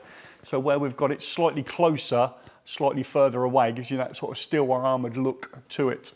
But no, it's good, isn't it? It was a doddle. It was a doddle, yeah. And again, it goes back to, it's not real conduit. I use a battery drill and a thread conduit. De-skill in the industry again. De-skill in it again, are we, by having an alternative? But I think we gave that archway and the conduit boxes at the end. I think we gave a story there that would certainly be an option. Be interesting to see if anyone's used it on a regular basis. If there's any tips, because obviously we were shooting a little bit blind at it, weren't we? Yeah, I would say first time we've used it, we're a bit nervous when a reel or something new turns up and it's got you cut the tape on it. You don't know whether it's going to spring out and hit you in the face or stay on the reel. And if it was the when we did the roller tray, that certainly sprang off and ran down the street. So, But I think we were probably a little bit aggressive with it getting out when we rolled it around having a bit of fun, didn't we? We made us a few short videos and all the rest of it. So, of course, that meant, obviously, I think it's like anything. If you roll it off as it comes off, you've got a perfect start. I think we give ourselves a little bit more work than we needed to, didn't we? But I liked it. Yeah, I love the bending tool. yeah, and then people asking, is it, hold on, let's have a look. Do you need a straightening tool roller? No, I mean, you can bend it by hand. Yeah. So I did this by hand. Oh, did you? Yes, I did. I just messed around and that was done by hand. If you're doing the tight bends, you need the tube bender. It's not a pipe bender. Plumbers use pipe benders. Okay. This is a tube bender. Okay. And that was, I found it all right, yeah, pretty good to use. So yeah, people have said marine environments, I could imagine it'd be pretty good actually. Yeah. Apart from the boxes, obviously they're sort of black enamel type boxes, but you can use it with plastic boxes, but the actual conduit itself is polythene, so it should be good for a lot of chemical environments. And it was Sometimes you struggle with metal. Yeah, and it was easy, wasn't it? Yeah. I mean, there was nothing difficult about it apart from like perhaps setting up a tree structure. You have to learn it the first time. We sort of learned on the job. Yeah. So whereas obviously Rick was learning on the job today about building a tree structure, things is great. I think retrospectively we'd be all over that, wouldn't we? Moving forward. And it's a dream to put wires into. Yeah. Even you guys will be able to pull them in. Oh, trouble. That'll be first time. It's connecting you struggled, wasn't it? Yeah, just well, I'll get there. Okay, Yeah. so back onto the subject of testers. Interesting question we've got in. Why don't Metrel, and this is from Eddie Clemens here, why don't Metrel use 4mm banana plugs on the actual tester themselves? Well, there's a couple of reasons why Metrel have gone down this road. One is it's a better connection. If you've got banana sockets in the top of your tester here, you might be inclined to grab your leads and pull them out of the tester all in one go.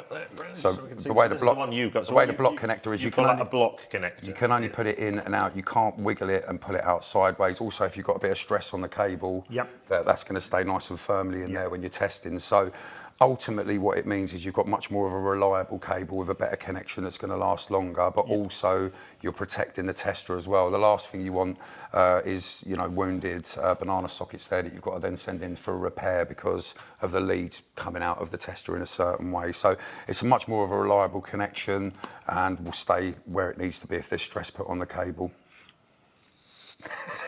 It was not the best angle ever, were it? I think we properly. I would have had that on the table there, Brendan. Got a bit it does put 10 pounds on you, doesn't it? A camera or something. You've got a bit of a carrier. Yeah. Black's good. Black's slim in red is. Look at that. But a bit of kite on me. That's the reason why it's a block connector. Just much more reliable, and it's going to make your cables last a lot longer as well. So our customers know that already. Anyone that's looking to come across, you're not going to go through as many cables as you would do. Because sometimes, obviously, when you pull them, because it's got a little bit of stretch in them, actually you can snap them, can't you, on the banana ones? You certainly can. Having been in an FE setting for 19 years, we might have snapped a few. A lot of benefits to the block connector, definitely. Oh, okay, so that's the reason And behind it. that's pretty standard across most Metrel. That's on all of our testers. Yeah. So where you see the banana plugs in the top, they're not for test leads, are They'll they? be for clamps and other devices, basically. So as we look at those ones there, then that's not for our standard test leads that we're using every day of the week. Okay, all right, that's good. Yeah, that's right. It's a hell of a kit, that, isn't it? And that, I mean, that's another question. Right? Obviously, some of the leads come with banana plugs at the end. Are they interchangeable with the manufacturer's banana plugs? What, the actual probes, you mean? At the end? The probes will cross over. Yeah. The probes will cross over. Yeah. And the clips. Yeah, so it's not like people are going to go, ooh, you can't use our clips. No, if you've got clips or probes, they will cross over. It's just the actual block connector part and the physical lead itself. You can't. Yeah. They're 4mm plugs, aren't they? Which are pretty standard across loads of electronic stuff. Okay. So yeah, that's Including good. my test block in there where the 4mm plugs rip out the top tip there for using that one, Rick. So just thinking the last time you got one. They're an earlier one before the banana plug, so they're still 4mm. And how is the firmware update going on it? Well, just hold on to the wires, Gary. I'll just see if it's being downloaded here. Yeah. Tell me if it tingles, it means it's You didn't downloaded. remind Bernard, have you ever seen one of these before? A bit before my time, I You know, think. just hold them Hold wires on to there. both ends. Yeah, hold on to both ends. Yeah. Well, I wouldn't, but It's a wind-up tester. yeah. wind-up tester. Yeah. 500 volts. Oh, I think I'll give that a miss. Worked for him for 3 months. Okay, yeah, it's not an initiation ceremony. We brought him down here, Brendan.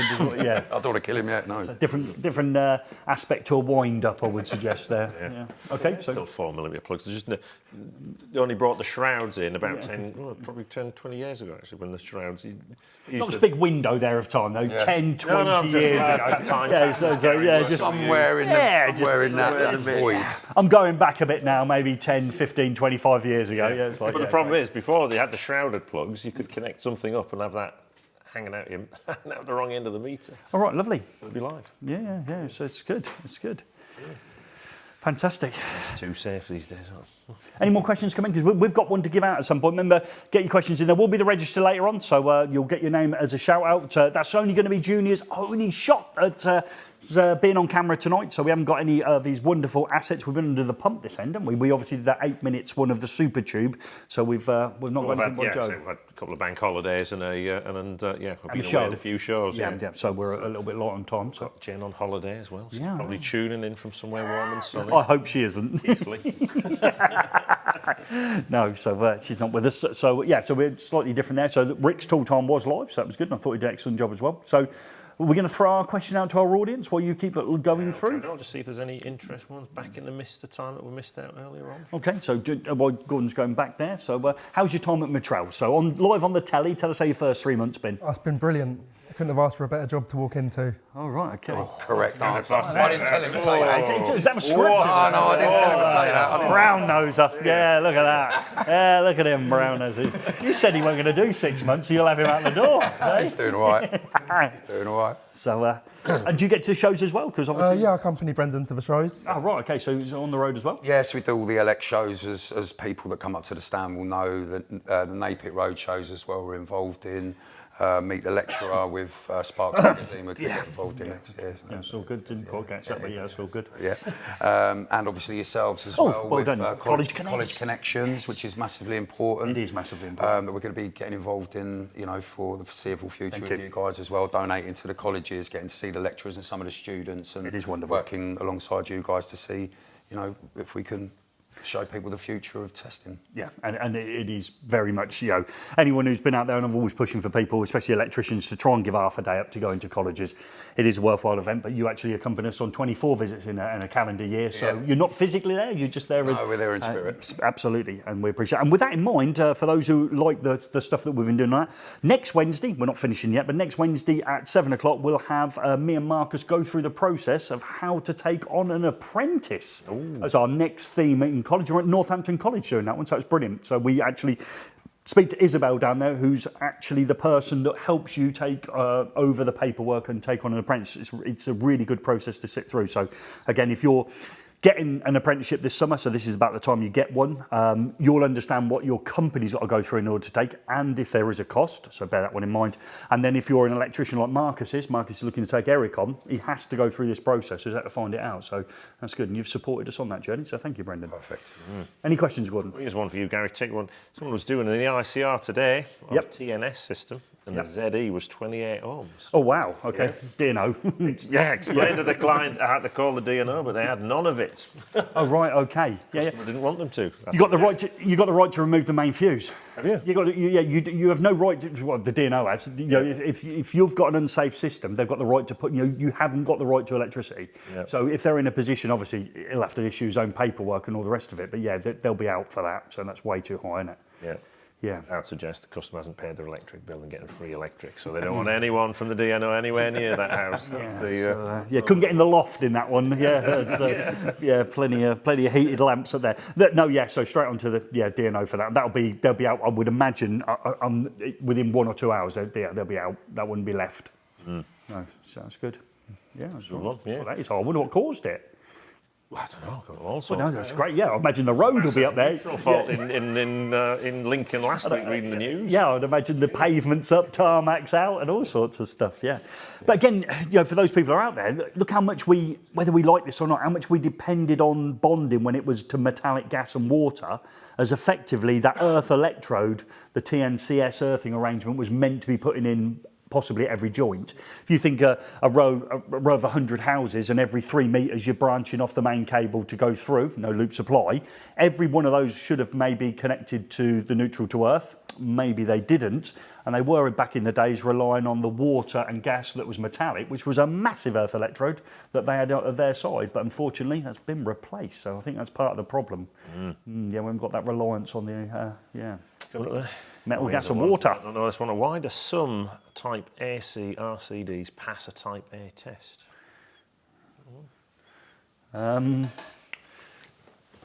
Okay. I don't know. There we go. No, we'd have to. No. Well, just. I'm trying to think of another test you could do on something. You know, you could argue doing a 50 volts insulation resistance test. It'll pass the test. You know, you do it on 1,000. So if you've set the instrument incorrectly and you've passed the test, I don't know. We'll have to have a play. Me and Rick will have a play on that. I'll get an ATR CD set up. We'll get a telly and see what happens on that one. So.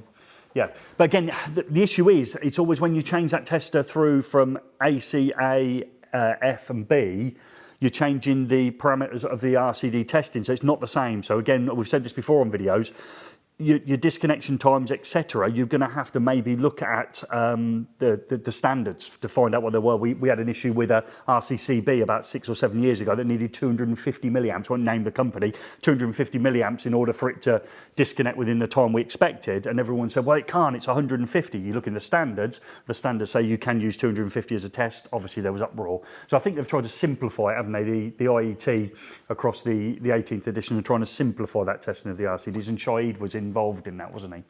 Yeah, so that's good. Any other questions, Gordon? Someone suggested convert the TNS to TT. Again, that's the way, isn't it? You know, whether we like it or not, we can't bite the bullet, can we? You know, we looked at foundation earthing and winced out of it. You know, we wouldn't put a foot in. Will it come back? I don't know. Will we have to lunge into that? You know, you only have a right to a supply. You don't have the right to the protective conductor. So the supply authorities, brand new installations, could just start saying, we're going to supply line and neutral. You'll have to make your own connection to the greater mass of earth. The problem is then obviously earth electrodes, etc. Foundation earthing. Yeah, it's awkward, isn't it? You know, is the solution? But you do the conversion though, because if you signed up for a supply and they're saying it's TNS and it's not. The supply authorities only need to give you the supply. They don't have to give you a connection to earth. You can provide your own connection to earth. You only got the right to the supply. So imagine you're a rural property.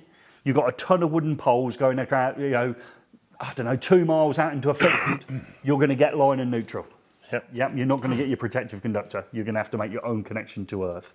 Is what you've got to do on that one, which is fair enough. Again, lots of our friends on the continent rely on their own connection to earth, don't they? Well, no, they did suggest adding an earth electrode, but it's in the middle of a city, so you know the next problem. Yeah, and again, is the solution, you know, if we fold it back into the broken pen, is the solution for the supply authorities to take ownership of that, and they put some sort of equipment, dare we say, in the meter box that is there to protect against a open pen fault, and they take responsibility. We know they're not going to. Actually, I was speaking to Schneider Electric at the weekend. Right. Down at Fully Charged, they had a stand there with feeder pillars. Yep. Not probably the thing the average family goes to look at when they're at a business-to-consumer show, but anyway, and so there was clearly not many people on the stand, but I went, so you went on. So I went on to have a look, and they're doing pen fault protection at the feeder pillar level. Yeah. So on the incomer into the feeder pillar, which means you don't need to fit it on all of the EV chargers that are going out, and I thought that was quite a smart move. Yep. And apparently they've got around somebody else's patent in that area as well. Oh, well done.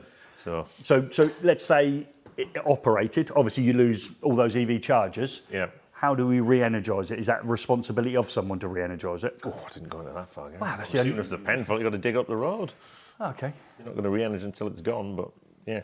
Yeah, but okay, we've got a whiff of voltages jumping around with everybody gone to solar in certain areas and all the rest of it. No, they're monitoring, they're doing some clever stuff, and it's not just voltage monitoring. Oh, I like that answer. Yeah. Clever stuff. So he wouldn't tell me exactly. Okay. I was already going down that okay, route. so, but you see what I mean? If you're using the one that we use in EVs, where we're bouncing around with that voltage, everybody gets solar, it's going to be, it might drift up, mightn't it? We might have a few intermittent trips. In that case, obviously, you reckon they got around with a bit of technology. The technology. Like that. Look out for that answer, technology. Yeah, good answer, Gordon. Well done. Technology. Wizardry. But we've had another question in, Gary. So I think it's time, obviously, to ask the audience. Let's bring this one up, Rick. Here we go. This was thrown at me twice at Fully Charged Live and once in email this week. Just check who threw it in on email, because I didn't get the name of the people down at Fully Charged. No, you didn't. So this came in by email from Gareth Larter. Yeah. So how do you calculate maximum demand when an installation includes solar and battery storage? Well, this is two-edged, isn't it, to this? So I'm thinking, first of all, initially, and you corrected me, as you always do, I'm thinking, well, all of a sudden I might have 5 kilowatts to offset my maximum demand. And then you flipped it around and you said to me in the evening, what could I be doing? You could be charging a battery. And? Charging your EV. Yes, all of a sudden my maximum demand has shot up because I've now got the car on charge and I've got my battery on charge as I'm trying to pull my energy in, and it reverses the process, doesn't it? So if you're charging your battery with 5 kilowatts and your car at 7, Yeah. you're already, your base load's 12 before you bring in the induction hub. Yeah, so yeah, yeah, and go in the electric shower, yeah, and turn everything on. How would you solve that, Dan?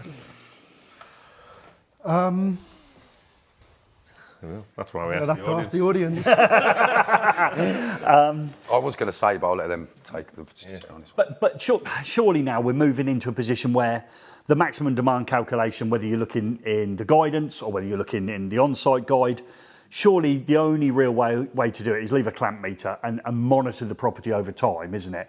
And actually have what the house is doing, if we go for property or business, actually know what it's doing rather than trying to do how many lights and what's the oven and is there a shower, is there a X, Y and Z, and the EV will be on all the time and all the rest of it. And, light fins are still classed as 100 watts. Well, when was, so I know there's some, in guidance you can change where we're going with that. But, yeah, surely the only way is for you to sort of put a stake in the ground, using that from earlier on. Stake in the ground is to say, we'll monitor the current over a period of 24 or 48 hours, and then we'll use actual data and not necessarily what we think on a calculation.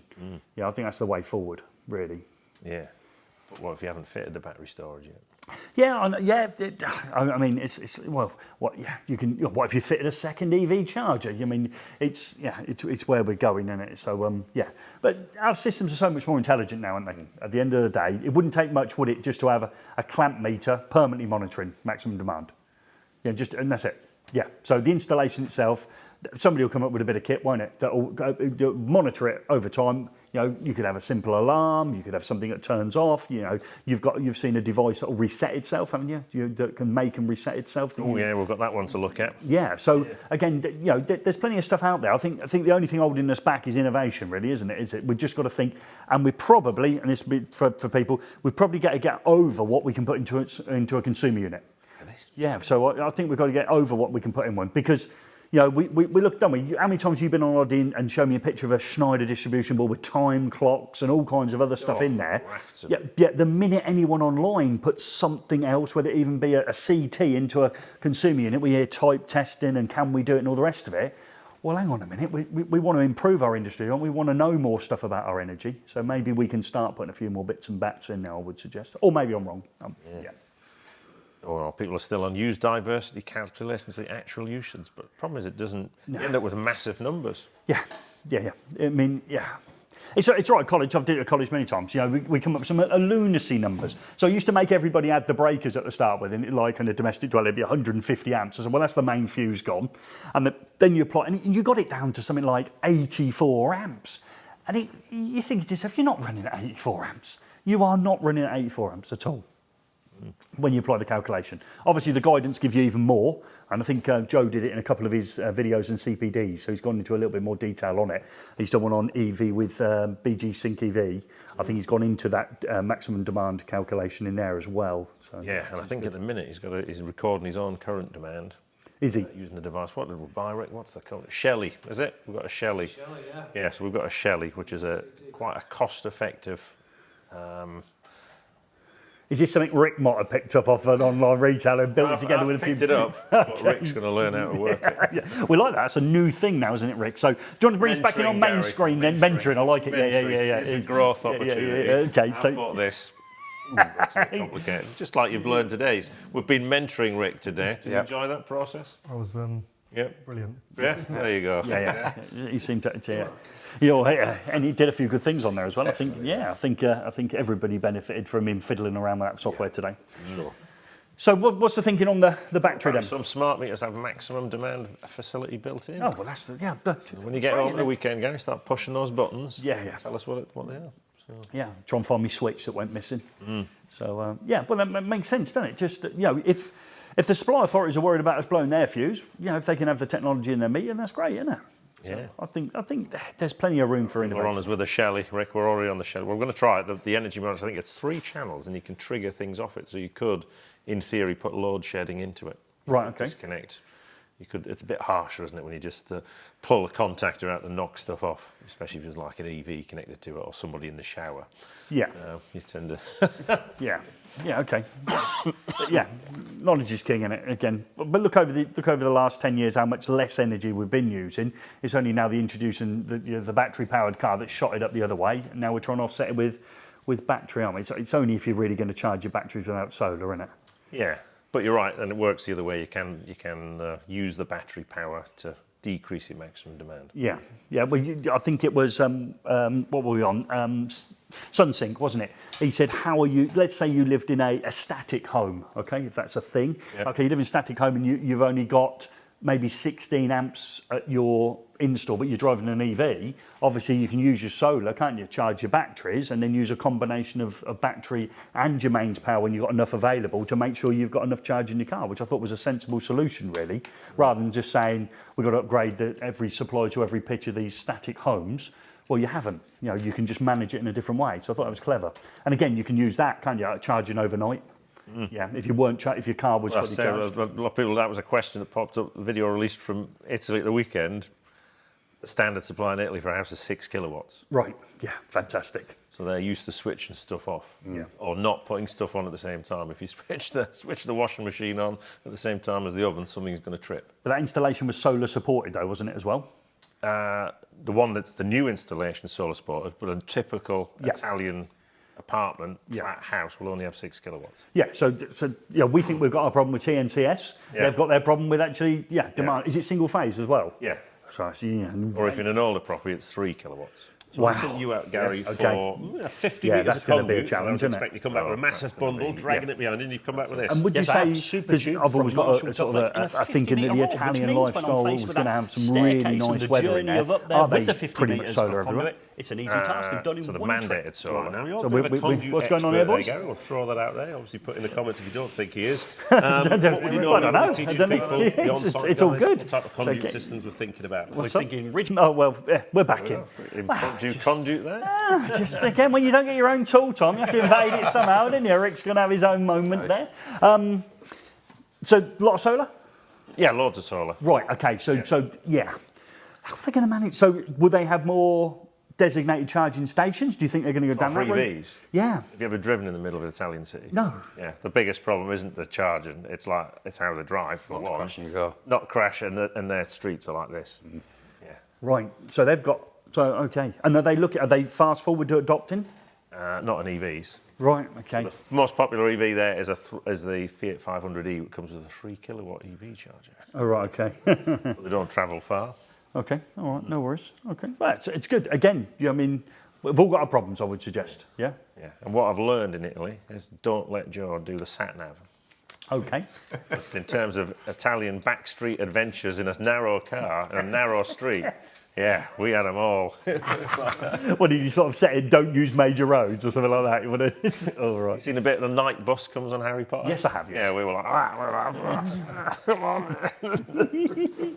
Oh dear, absolute classic. Any more questions coming in? So we just wandered back into. So loads, I think we've got to do some on the diversity. Joy is working on lots of stuff on diversity, but it's interesting now that question's coming in and how a lot of things, as we move to new technology, suddenly become out of date.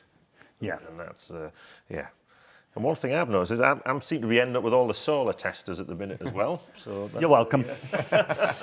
Yes. Yeah. Yeah, but again, we think G-Tech might help us out there. When he was on, he won an award. He did. He won an award. Was it Training Provider of the Year? He did, yeah. Yeah, so I think we'll have to nip down there and see if Training Provider of the Year can show us how to use our tester. That's always a way forward, isn't it? Yeah. Yeah, so I'm planning a back to basics on solar testing. So I think, yeah, this has got a lot of kit in it as well, isn't it? Yes. What I spotted on the label here, it says the Eurotest PV Lite. Yeah, so that's So we haven't brought it in yet, so come on, folks. Thank you. So that's a dedicated PV tester. We do another one that's a PV and insulation tester as well. Right. So that's dedicated PV. So this suggests that the lights that normally suggest there is a heavy behind it. Is that the? The light is the basic kind of the basic version of the PV tester. You can get add-ons to it, and traditionally we used to do different sets. So you could get the light PS, the light Pro, and then just add in extra accessories to it. So them days are gone. It's just the dedicated 3109 now. And if you want something a bit punchier, then you go up to the 3108. Well, so there you go. So I'm on that journey, starting on that journey. Lovely. Griff reckons you can do it with a normal multifunction test and a clamp meter. So we'll probably learn that way first. Be interesting. Yeah, I'm going to try. I'm going to take the challenge. I'm going to take that along. Here we go, Griff. Yeah, We're on. Let's do it with that one. See what we can do. And then the solar testing, because it's. So there'll be some content with that. I think you've asked us to make some content on that. So we're on that journey, and we think Griff will be part of that journey as well. So we might show two sides of that story. We might use the Metrel tester and see what we can get away with doing it on there, and then see how much easier it is to use the right. Well, there's a lot in there that you get into. Irradiance testing, Curves, IV curves, and all sorts of, and fault finding on solar panels, which is that's going to be a learning journey. So I think we're in good hands over Griff helps us, aren't we? So if he's training provider, what happened when we did isolation on solar panels? Look what that kicked off. Yeah, but again, you can always put more stuff in. You can always deem other people's method not your method. I think there's nothing wrong with that. Okay, and I'm sure there's loads of examples out there. People back in the day, I'm sure when people were doing downlights in the early days, there were some people putting the fire hoods on it, and there was other people who's not bothering because they didn't think they needed to, etc. So, you can have more isolators than less isolators. Is that a problem? That's a preference. I would suggest not a problem. Yeah. So that's a really, really nice way of answering that question. I would suggest. It is. Yeah, because I looked at one the other day. I was watching on Instagram. Obviously, that's where we go to learn. Absolutely. Yeah. And it was a big solar install, and the isolators took up more room on the wall than all of the inverters. Wow. It's the meter as well now that gets me. Every time I see the meter on there, it doesn't need to be there. People are just putting those meters on still. Still an argument to solve there, because people are saying MCS still insist on it. Oh, right, okay, that's fine. Griff said he didn't insist on it. He wrote the book. He wrote the book. So, I think you've got to have a facility. That facility is sometimes built into the inverter. Okay. And it's sometimes built into an app. Okay.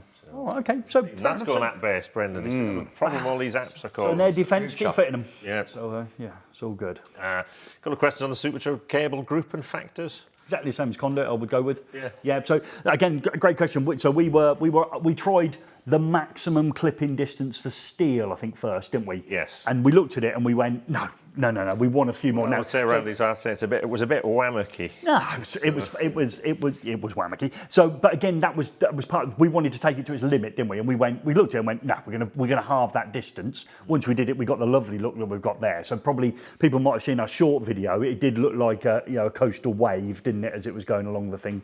But once you got the right numbers in, I think exactly the same maybe with number of boxes. I don't think it's any different than conduit systems. Rule of thumb is 2 straight lengths, so 6 meters, and then you'd have a box. So I think the same rules apply. We looked in. I think we pushed it slightly on our one, didn't we, for length, because we knew we were only 3 conductors. The fact of this is a conduit or a duct. Yeah, that's what you went with. You said, well, to get round it, I'm going to call it a duct. Yeah. So then all of a sudden we were in a different running world. Conduit down the garden, you wouldn't stop to put boxes in. It's underground. So just for our audience, when was the last time you run conduit underground down to the shed? Please leave them below. Yeah, that's great. I think it's duct. Yeah, that's what you're looking for there, isn't it? So I think there's bits in there, isn't it? Yeah, it's good. It's good. That's what we want. We want questions. We want answers as well. So. Yeah, as someone says, many cables as you can fit in. There you go. Yeah, that's it. Get them nice and straight. Bit of washing up liquid. Yeah. Shower gel. At times, how many people have done that and they're trying to get some sort of, you fish to a certain point and you can't get it and you're looking around and you just see the old shower gel, a little bit on there, just through it goes. Fantastic. Yeah, nothing wrong with a bit of shower gel. Didn't have any. Is it Yellow 7 or something? They make some lube now, don't they? That electricians use lube. Yeah. Is it Yellow 77? 77 or 57? Yellow 50? You're a regular user of lube, are you? I'm well versed in it. Yeah. 57 or 77? I thought it was 50. Something said. Yellow 77. Was that a mustard? I don't know. What's that mustard you get in Costco by the burgers? Is that a yellow 77? Down on the left, is it? Yeah. Yeah, we're digressing. Any yellow other great questions, Gordon? Well, if anyone can answer the question, what's the mustard in Costco called? Dijon. Dijon. Or That's a guess. what's the, it was Ideal Industries, what's their cable lube called? That's yellow something. 55? 57? 77? Was it 77? Yeah. Yellow 77. Okay. There you go. Okay, cool. Yeah. Have we ever used that then, Dan? When trying to get a cable through some conduit. All right, there you go. He's been... Maximum capacity breached. Yeah, but as long as it goes in. Yeah. That's good. Let's have a look. Remember, get your comments in. We're going to do the register shortly, so we've got that. No, it is UV stable. Yeah, the conduit is UV stable. Yeah, I think we'll probably see more of that. I think we'll have to... Again, as we quite rightly said, and we love to admit things, it's just the look as where it touches and doesn't touch the surface. Exactly the same as it. When you go steel, you went to me, imagine it's a steel or armoured, Gaz. What would you think then? We'd think that's fine. So, yeah. Yellow 77. I still swear, is that the mustard? Well, yeah. Just the, I wouldn't put that on Well, my I think, Joe, you ready for a bit of register? Are you gonna have the, can you put the mic on, Joe? So he's going to have his mic on. The sound. Bring the Well camera done in. for people staying there. We have been on 1 hour 40. So there you go. Is that a record? Yep, sorry there. Sorry, Sorry it's- there. it- Is that time for the register? Mic is on, but please let me know in the comments. I'm sure someone will let me know that it's not. So let's get straight into it. We've got Duckman, Mr. Cameron, Sean Dempsey, Sean the Spark, Sockets, Brian Hewitt, Bobcat, Terry Moore, Chris Horn, Carl Robson, Azuri Electrical, Short Circuit, James Kane, Early Years Learning is Fun, 7 Up Sam.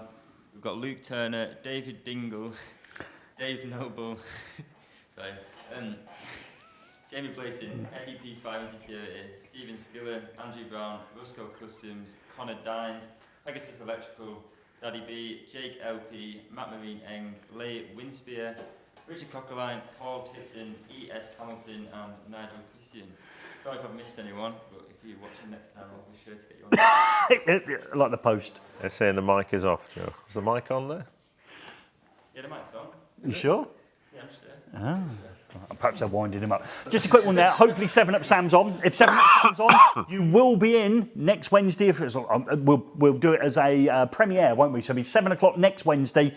We'll be out with the College Connections video, of which 7 Up Sam is my special guest from St Albans College, where she does a masterclass in conduit capacity. So that's great, and it links in nicely. Wow. Nice segue there for it. So that's good. People are saying move closer. That mic is rubbish. We bought that mic in you, and it's been definitely on. Yeah, There we go. okay, so that's all right. It wouldn't be the register without terrible mic, would it? But next time, just have a lavalier and we'll be away. So We have got some new mics on order. but Have we? current electronic shortage, all that stuff. Just these ones again, are they? We've got more of these ones coming, which are sure, if anyone asks, not the deodorant. So enough. What we're going to Pretty have? reliable. How many more are we going to have of them? 3? Yeah, I think we're getting another 3 channels plus the handheld. Yeah, brilliant. So that should go. Yeah, Mics everywhere. But I think part of the appeal of this show, apart from obviously yourself, okay, is the fact that there's the odd error. So we went through all our assets earlier on as we couldn't get the main thing, and we didn't have a mic on. So it's all good. It adds to the little gems that we can give in. Yeah. Remember to stay on to the very end though, because you might find yourself in the end credits. So we like our regular viewers, and we have been mixing and matching them around. So you might find that, and it was nice to hear that the College Lecturer of the Year was in. So we've got the Person of the Year. So we've got Eddie Clements was in today, and Christopher Horn was also on the He was show. in early, but he had to pop out for a lecture.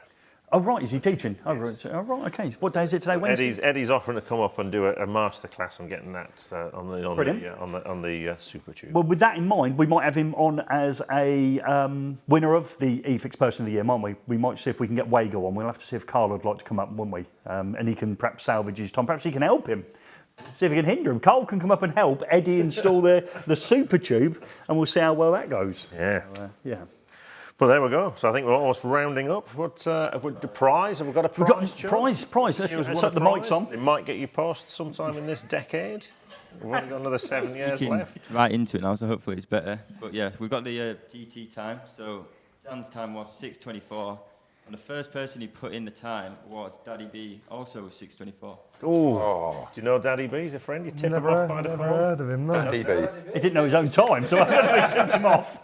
He's been on the show a few times. Well, I know that. Oh, you got that spot on. Recognise that. You guessed your time spot on. I think he's won a few times. Yeah. So he's had the disappointment of not having a prize sent out to him before. So you're in that realms again. Got stopped at the elect show, didn't you, and asked where your prize was? this just week gone past. Is that right, Joe? Yeah, it is indeed going. I'm going to get him out soon. I'm glad I'm not in control of that one. So, yeah, brilliant. So, again, thank you very much for everyone who's rigged. Yeah, but the more times you watch the show, the more chance you have of going, the more chance you have of not getting a prize sent out to you, don't you, when you win? So, yeah. Even the guests don't know that. People used to know the times when they left. Yeah, we don't know now. So, yeah. First time you knew, wasn't it? Yeah. On the screen first time. Yeah. They sit this side, don't they, and we blank it out. So even I came running around and Rick kept clearing it for I couldn't work out the times either. So it's good. That's good. Yeah. So where can people see you next, Brendan? You're doing all the elect shows this year? We are all the elect shows. So the next one is, I think, Coventry in September. Right. And the Napier shows as well. You can find us there. So Yeah. And Napier shows there quite often? there's 6 or 8 a year, right up and down the country, north, south, east and west. Generally every month, obviously missing out the summer times. So I think it's 6 or 8. I can't remember exactly off the top of my head, but we're at all of them as well anyway. Most exotic location? It's got to be Sandown. Sandown. Yeah, because it's 10 minutes away from the office and 5 minutes away from my local pub. Well, there you go. Everyone's On a that winner. bombshell. Priorities, right. Sandown, baby. Do you live near the office as well? Yeah, not far. Yeah. About 5-10 minute drive. Wow. Yeah, so it's all good. That's it. So Sandown's everyone, right we'd love to invite you down to the Lex Sandown, where Brendan will take us all out for a drink. We certainly will, yeah. Hopefully Coventry. You take me out for a beer at Coventry. I'll see you in I might go to Coventry this time. So, Yeah, we'll go for a beer then, definitely. sounds good. So when are we next, and who's our guest, Gordon? So that's where we like to leave it on 2 weeks away from now. 2 weeks. Next time we've got Metrel. We've got the managing director of Metrel come in. And people. I love It's a that. contentious one. Obviously. Why is that? Well, because the Conlock. the grub screw of Conlock. So we'll be talking about the grub screw of Conlock. Okay, so- De-skill in that industry. Yeah. We're already de-skilled with a super tube. We'll- We're going to take it to another level with Conlock. Push fits. Yeah, and roller tray and things like that. So quite a few innovation there. So that'll be and also they sell miles of normal conduit. I do, and we've done some great series, and thank you ever so much that supported. First of all, the 10 videos that I put out with the Conduit King, Jake Hardcastle, which is in a lovely playlist and talks you through the absolute basics if you're a little bit rusty with your conduit. Then we went and made 11 videos, didn't we, where we made the same videos in less than 60 seconds, and they've been a phenomenal hit across social media. Yeah.